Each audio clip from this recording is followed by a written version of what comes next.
Go and just mess all of the things up that you're overthinking right now. Just go and mess it up. Don't even worry about it. Because if you do that for the next 10 years of your life, you are going to be so much better off than people that are just not taking the chances. Hug your parents more, show a lot of love to everyone around you that you can. There's really nothing like that in life.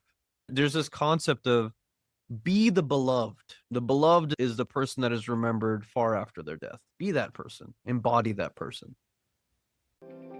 You're listening to Brainwork Framework, a business and marketing podcast brought to you by focus-biz.com. Welcome back to another episode. With us today is a very special guest. He's a dentist, influencer, investor, artist, and philanthropist on a mission to change how we educate. Turab Rai, so excited to have you on. How you doing today? Thank you so much for having me. I am doing wonderful. It is 8 p.m. here Eastern time. So right at the end of the day, but I'm enjoying life. Thank you so Nice. much for having me on. I really appreciate it. Absolutely. The pleasure's all ours. I'm so excited because you've been doing so many great things. You're accomplished. You have so much on your plate and you're still propelling forwards. Just to have that opportunity to share some of your wisdom with us, we appreciate that. So tell us more about your journey. What were you doing that kind of led you into the multiple hats that you're wearing today? Dude, I've talked to a lot of older people, and the ones that I respect the most, I had this question, were you always like this? And almost every single time they say, yes, I was always like this. So in a strange way, I think it's just a kind of a snowball effect of having this personality that's interested in a lot of different things. And just wanting to make an impact in my environment is the most important thing to me. It's like, I don't want to be like one of those people that just flies on the wall. I want to have an impact on people in society. So I moved a lot in my life. Basically, I was born in Pakistan, somewhere around 4 years old. We moved to Canada because my mom was sick and tired of everyone basically paying their way to be on top. She was like, I want to go to a more merit based society. So we moved to Canada, worked our way into the middle class. My mom and my dad were doing quite well for themselves. And my dad was studying to become a lawyer and having a successful real estate business alongside my mother. He passed away because he had hepatitis C on some accident or something that he got when he was in Pakistan. And we ended up moving a lot over the United States because my mom wanted to get her dental license so she could provide for these two kids. And I have an older brother. He's a physician as well. So in that process, I basically discovered that I did have a way of communicating with people. And for the most part, I could get some sort of a response out of my professors and out of my class. Usually, I try to do it in a positive way, not in a bullying way. And by virtue of moving so much, I also got quite a backbone when it came to bullies, too. I was like, I don't know if you watch Dragon Ball Z, but if you make a really scary face and you just look at someone really angry, they'll basically leave you alone. So I figured that out They don't want over to the mess with course. that. Yeah.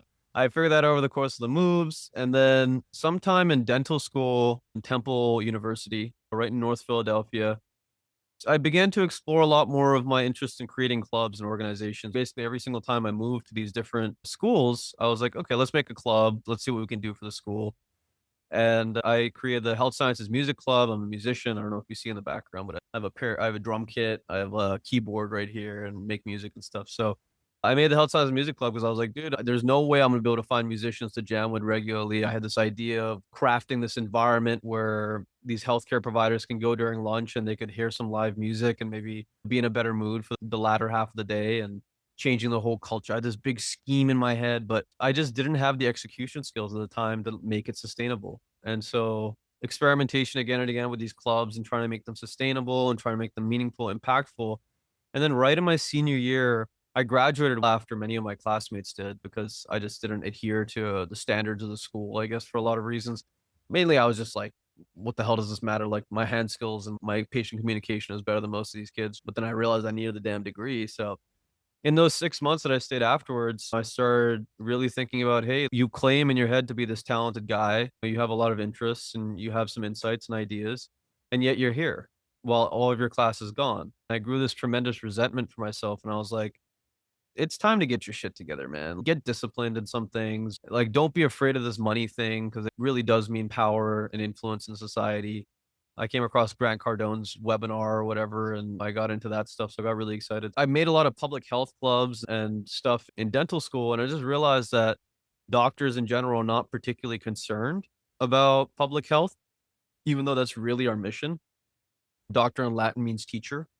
So it's literally like a part of your identity. And when I got out of school, I have this amazing opportunity. My mom's a dentist here in Ohio. And she said, when you get out of school, come and work with me. And for better or worse, we've been working together for about a year and a half now. I've tripled the gross revenue of the practice since. I've started this national nonprofit. We actually just got mentioned by the mayor or the governor of Ohio, the national nonprofit, and he mentioned my name, which I was like, whoa, bro. But I was like, no, Nice. chill, keep working. I'm a big systems guy, just like yourself. I love technology. I love interacting with people. I love making a difference. And that just means getting into business and becoming a leader and starting all these different initiatives. So some of the things I'm working on right now is Turabify Network, which is like an internship for students nationally. If anyone wants to know about leadership development, Bright Smiles Community Outreach Coalition is the nonprofit that delivers a bunch of dental kits and educates the community, ideally going national as well. I'm a dentist. And then I'm also the chief marketing officer for a crypto company, a crypto finance company. That's super interesting. If anyone watching this podcast is into crypto, go ahead and drop Chris a DM and let us know how we can help you. But it's been exciting, man. It's a lot of work, but I feel like in our 20s and early 30s, we should be doing a lot of work. We should be figuring out what we're useful at. Absolutely. That's an incredible journey. And it sounds very similar to myself and many other entrepreneurs where sometimes it's like we think we're bigger than we are, but we have to go with the flow of things, even if it doesn't feel like it's in our best interest. But when we get our stuff together and really put our foot forward, man, the things that we can accomplish when we really put our mind to it. And you're a testament to that. And I love that you're focusing on impact. You're giving back to the community. How can this be of even more value? It's not just about the exchange of money. Money can be a tool. It's powerful, but also there's additional value. What else can you leave behind? And I feel like that goes more into the legacy, the impact. This is what people should be focusing on in business, I feel like. I think it makes the entire process of working your ass off a lot more satisfying. It's like just today, there was one of my patients that was like, dude, I love what you guys do at the practice. I was like, bro, can I record that on a video so I can share it with my Of staff? course. We never get to hear that stuff. So I think you're going to end up working really hard anyway. You might as well do it for something that you really believe in. Yeah, absolutely. And I feel like mid-stage entrepreneurs are looking to find that. They're looking to do more to give back. So it's not surprising to see many different initiatives start nonprofits or create educational content for people just to give back, which is excellent. Yeah, I think a lot of the influencers online these days are about that whole giver's mentality. And I think it's for the betterment of humanity. I think there's probably an equal and opposite force out there, but I just don't interact with that very much. We got a lot of really good role models these days. All the big business people on Instagram, on YouTube, they're just giving out free game, big free game. It's amazing. Yeah. And it almost makes me question, how can people not still find opportunity? I feel like the education is there, but maybe people are lacking the confidence or just the ability to execute. Maybe it's not the right time in their life to take on an initiative like that. I don't know if you feel this way, but I think at some point every human being just gets sick and tired of being sick and tired. And you're just like, bro, like I'm good. I need to go and do the other thing that's gonna make me happy about being myself. And it It's could probably go both ways, right? It could be like yeah. you're really successful in corporate or something. And I know a good friend of mine is trying to branch into more entrepreneurship or just constant reassessment. Yeah, absolutely. And I think for both people who are working jobs and entrepreneurs, it's okay to make a pivot. One decision now does not need to stick with you for the rest of your life. You can always change direction, go back to school, change anything that you want. I prefer to be in control. I like that. So the fact that we can educate others and empower them to make their own choices and control at least some of the outcome, that feels like the safer bet to me as opposed to working for someone. But I do understand the need. It's kind of like we have to be a part of the system first in order to branch out and support ourselves. That's entirely fair, man. And I didn't have a normal 9 to 5 job, but I was definitely part of a system, the education system. And I don't think it's that much different than the real world. So I think it's interesting that you said that we have this chance to go out and branch. I think the reason that a lot of people don't take that chance, even if they have an inkling of something inside of them, is they're very risk averse. And one of my favorite quotes is the greatest risk to take is to not take any risks at all. Because necessarily the only constant is change, right? So by virtue of staying the same, you actually risk the most. Yes, absolutely. And it's only once that feeling of staying the same becomes so uncomfortable, that change in itself, they're willing to make that change because they no longer want to stay the same. but it's really scary. It's something new, but this is us growing. That's an opportunity. If you feel uncomfortable, good. Get used to that feeling, because the more you push yourself, the more that you practice and exercise, you're going to become stronger.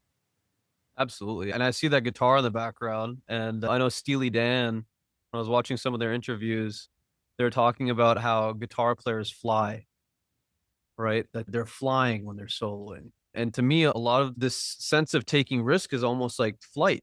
There's really no ground underneath you. There's probably far below you can get there, and you don't really know how high up you can go. You might have a sense of where you're going to go, but a lot of it is you're like a new bird. You're trying to figure out how to use your wings, navigate the wind currents. So I think it's a creative expression of humanity. You could go and do an art, or you can go and try to make your life into an art. Well said. Now, I wanted to ask more about the marketing side of business, because taking a practice from 1 million to 3 million, super impressive. What was your strategy behind that growth? Was that going from a solo into multiple dentists? Was this just more marketing? What did you focus on? So necessarily, it was my mother that was working there alone, and she had very little staff because she still basically doesn't like interacting with a lot of different people and teaching them all these things. But by virtue of having two dentists, you double the revenue potentially. And then also, Ohio had a 93% increase in the payments that we get through state insurance. So those two things paired together necessarily already meant that our revenue is going to increase. Now, I want to say that that's not the only reason, because obviously, if you're going to see more patients, you need to have more operations, more standardization. So basically, what I said was, okay, let's go out and spread out these dental kits, and let's go and interact with the facilities that would most likely have the type of patients that we're looking for. So what we did was, in the beginning, for about 6 months, Bright Smiles Community Outreach Coalition was just Franklin Dental Outreach. Right? We would get all these toothbrushes and toothpaste, and one of my patients was talking to me about I had some interns over the summer, and she heard us over talking, or she overheard us talking. I had a phone call or something. I just got on a phone call in the parking lot, and she walked by. She was like, "I'm here. You might as well just hire me." But she gave us these great examples of reaching out to United Way and reaching out to the Boy Scouts and reaching out to all this stuff. My interns at the time were talking about nonprofits. I was like, "We should totally go for profit. It'll make more sense." And then I ended up hiring her as the outreach coordinator for Franklin Dental. She brought on her team. We handed out thousands of kits. That led to partnerships with other dental practices that don't necessarily take Medicaid. So we got a lot of referrals from them. We were obviously seeing a lot more patients. So we got a lot of referrals from their friends and family. We were one of the only providers, and still basically are, of Medicaid in Ohio at the scale that we do. And so a lot of those efforts, I would say, for marketing in general, and the social media game, I'm still trying to kind of figure out because there's this lead conversion aspect to it. But the thing that's worked for all of my mentors and the people that I respect is you just got to get out there in your community. And if you're offering a service that you believe is valuable, there's a very good chance, and you actually like deliver on that, there's a very good chance that by referral or by curiosity or by need, that people are going to come to you. Then becomes the issue of fulfilling the promise that you put forward. And as long as you fulfill that promise and you ideally over deliver on that promise, there's no reason that your business is ever going to stop. But to stagnate in business is really just a decline. So there's always this kind of like this drive to like, okay, how do we get more patients? How do we get patients that pay more? How do we optimize our supplies so we don't spend as much money on the same level of treatment that we do? So it's important to think about all the little things. And the Oh, staff, I mean, I have fucking phenomenal staff. They are incredible human beings, and they just work their butts off, and they're really nice, and we could not do it without them. nice. I think it's a testament. I know it was like the general marketing. A lot of people think advertising, social media, but networking is marketing. You hit the ground running. If this was guerrilla marketing, let's go introduce ourselves, provide value to people. And if they get value from this and we can create partnerships and referrals, well, then that's great. And that obviously started to work. And then it's the fulfillment piece, but taking it beyond that, all the reviews and referrals that you get from those, that should create this self-sustaining cycle, as you said, where you really don't have to do as much maintenance into marketing, or you don't have to do these big campaigns. It should be working on autopilot for you. So it's all the great elements and pillars of business, kind of just, hey, let's throw away the things that really don't work, more of the vanity stuff. Let's go hit the ground running where the rubber meets the road. And that's how you built through marketing and networking. And just to be clear, we've spent a lot of money on marketing. And any company that's looking to grow needs to spend some money on marketing and needs to figure it out. And the other thing that I wanted to say to those that are listening, that you make it sound so easy. I spent $500,000 getting the education that I have in order to be that useful for society. So there's a reason that dentists get paid a lot is because not very many people know how to do what dentists do. So that's the other thing is like you got to get some sort of technical skill that no one can touch and no one can question. And that's Yeah. the execution part of it. Business ain't easy. That's not what I'm saying at No. all. Yeah. It's like the more you invest, the more expenses, the revenue has to be higher. So there's this balance. Hopefully you can get that return where after X amount of years, you can say, hey, this is worth it, making this type of income. And it's interesting from just the billing and payment side aspect of dentistry versus what the other practices in healthcare have become. I feel like dentistry is still one of the more affordable for most private pay people. They could still afford that out of pocket without needing an insurance plan. Whereas I feel the hospital prices may be overinflated or they're not working on efficiency. I feel like dentistry has taken a different route and it's remained affordable for most Americans and people in general. I would like to have more insight on that because obviously I'm a Medicaid provider for the most part. When the American Dental Association communicate internally, they don't talk about state insurance as insurance. They talk about it as benefits because they're not paying anything. None of the people that have Medicaid are paying any money to have Medicaid. They just qualify and then there's like this whole system that basically pays out these providers. So in a big way, I'm very thankful for that system. Obviously, it's been a major part of my revenue. And in terms of the affordability, it's hard to say because for my practice, a crown is $1,800.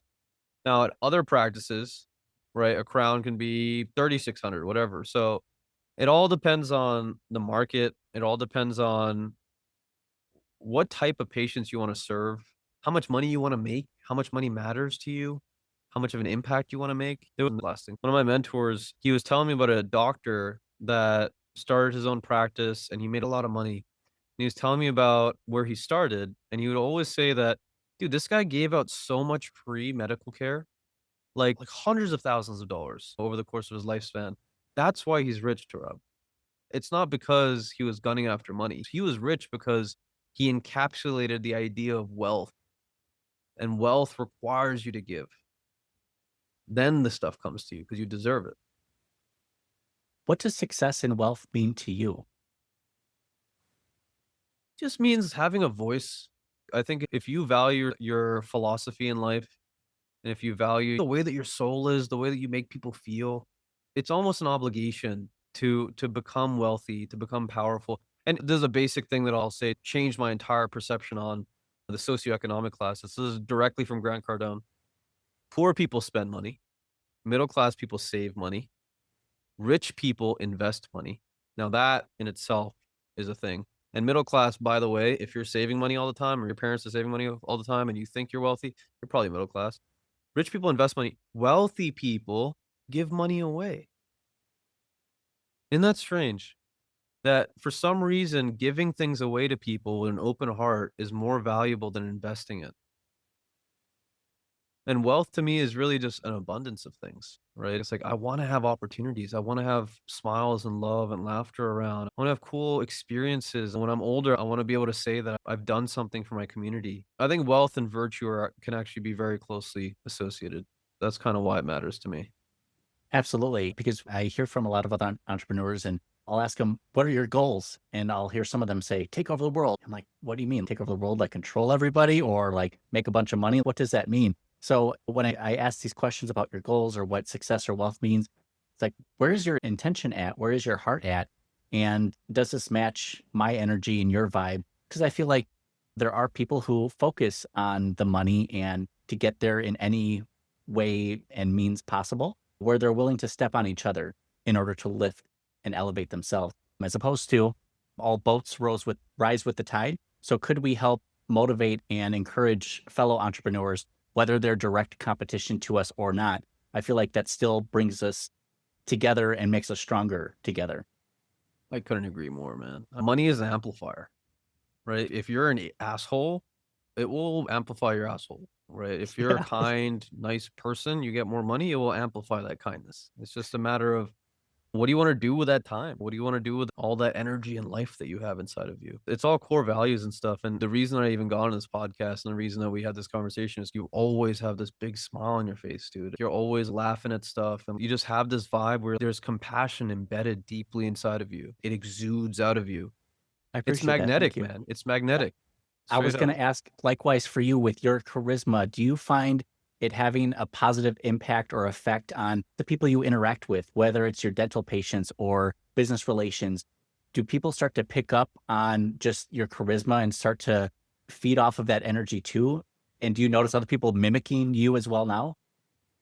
I think in order to stay humble, I'll downplay this as much as possible. I think the most important thing, if anyone is looking to influence people, what would that book Make Friends and Influence People? I don't know if I even read that book. I think I read a couple pages of it, but my assessment is if you just take on some responsibility and just tackle an amount of commitment that feels good to you, your self-worth and your character and everything will build itself. You can't fake for so long. You can't fake your shit. You have to do it. You have to do the work, and then you will earn other people's attention. That's all that really matters. The things that you're doing when no one's watching you. It's definitely had an impact on my surrounding for sure. And it's had an impact for a long time. I've genuinely enjoyed having that impact on people and asking them weird questions. There was like an entire phase in high school that I would sit there and literally find interesting people and psychoanalyze them in front of a group of high school students. And everyone would be like, that was some shit. It's always been fun. That is so cool. So, where can people find you online and get connected with you to find your channels and learn more about you? So Turabify is my personal brand, Turabify. You can connect with me any way you'd like over there. If you're interested in the charity thing, it's called Bright Smiles Community Outreach Coalition. It's based out of Ohio. If you're interested in crypto, again, you can go into Turabify or email me that way. And then there's obviously Franklin Dental Care and Dentures. If you're a dentist or if you're some sort of administration that you're interested in building this thing that's going to affect millions and millions of lives, you can go and check me out there.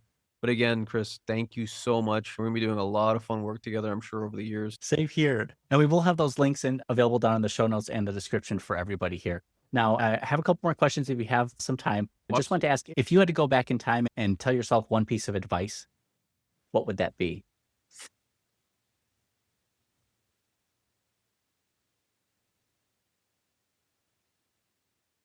Fail more.